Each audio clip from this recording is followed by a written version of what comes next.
I'm David Daly. I've been a member of the SOA since 2018. I am a senior associate in the life actuarial practice at KPMG.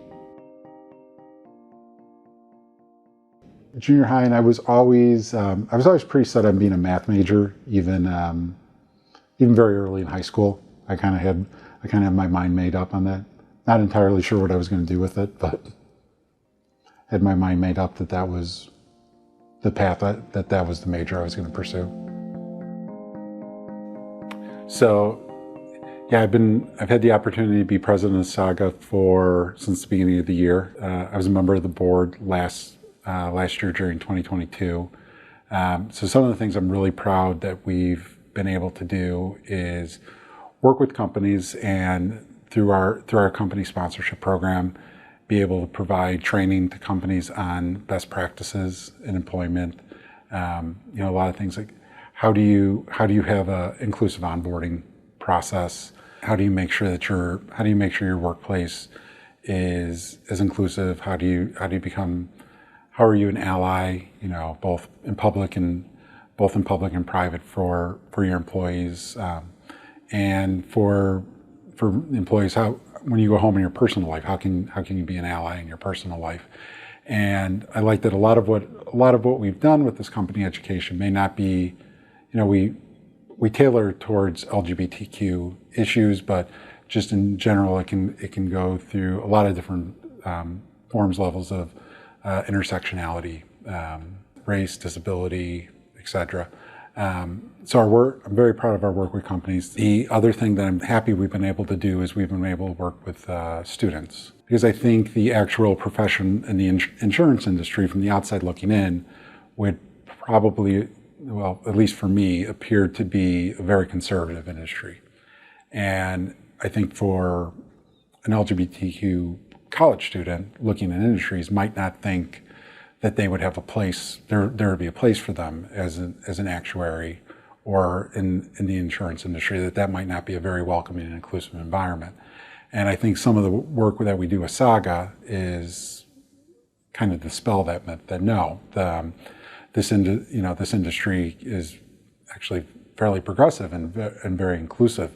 And along with doing some of our work, as we partnered with the SOA and other organizations on things like being an actuary, things like that. We've also had our college scholarship program that we've been able to financially support LGBTQ students who are pursuing the actuarial profession.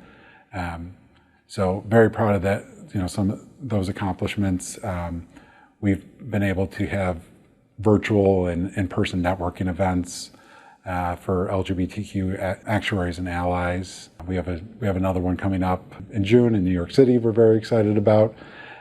We had one in Chicago in December that was really successful. So really looking for in the next few months in the coming year to build on a lot of that success and build on a lot of those initiatives. Definitely, you have to be authentic. And I know, especially when you're starting a career, the difficult part is you're just worried about getting a job, and there's a fear: am I going to get the position? But it's very important to not lose yourself in that process. I've actually worked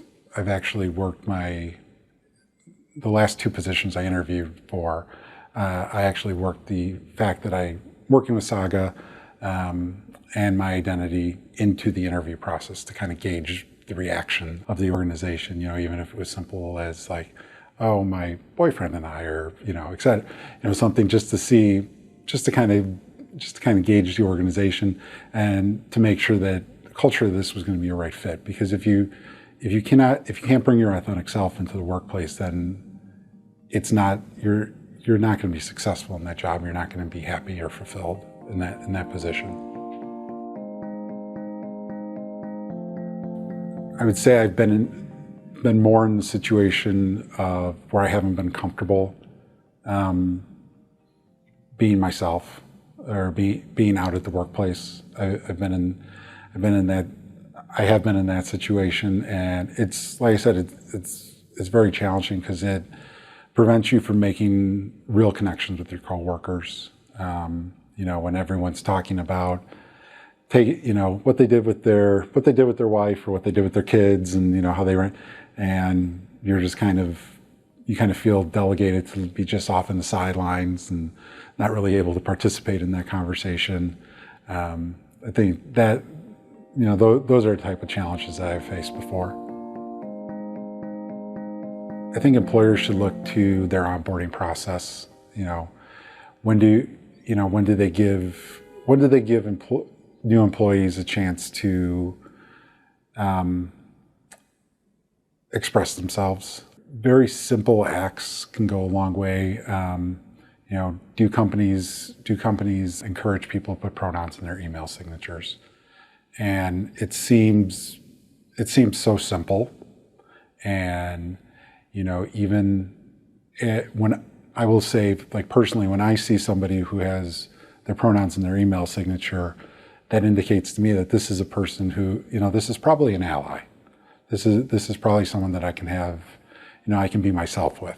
How do you manage onboarding process for new employees where you're not assuming things, like going up to a new male employee and saying, "Oh, do you have a wife?" Things like that. Just being more inclusive in your practices. Very, very similar things. Casual conversations don't make assumptions. Try to leave things kind of as neutral as possible. Like, do you have a significant other, instead of like, do you have a boyfriend or a girlfriend? Me, I'm a little bit more confident in myself. People ask me if I have a girlfriend. I'm like, yes, but he hates when I call him that. But someone younger is not gonna have that level of confidence. And actually, he does hate when I call him that. Awaiting results on my final FSA requirements. So being done with the student program potentially very, very shortly is exciting.